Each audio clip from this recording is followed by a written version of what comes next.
এখানে আমি নিয়ে নিয়েছি একটা স্বাদের লাউ।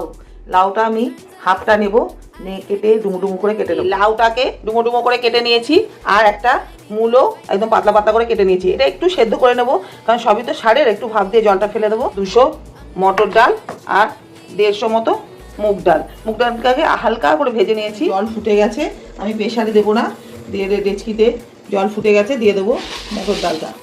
নুন, তাহলে তাড়াতাড়ি সেদ্ধ হয়ে যাবে। খুব সেদ্ধ করবো না, একদম ভাঙা ভাঙা করবো।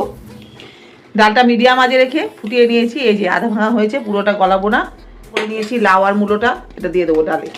দেবো কাঁচা লঙ্কা, সঙ্গে দিয়ে দেবো একটু ধনে পাতা, দিয়ে দেবো হলুদ। হলুদটা একবারে দিয়ে দিলে এভাবে দলা হয়ে যায়, এইভাবে হাতার মধ্যে দিয়ে এইভাবে গুলিয়ে দিলে ভালো হয়, তাহলে আর দলাটা হবে না।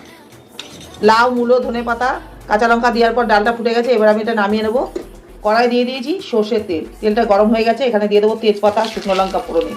তেজপাতার সুন্দর একটা গন্ধ বেরিয়েছে, দিয়ে দেবো জিরে ফোড়ন, দিয়ে দেবো 1 চামচ আদা আর কাঁচা লঙ্কা বাটা। এটা টেস্ট হয় খুব দিয়ে, দারুণ দারুণ একটা সেন্ট বেরিয়েছে।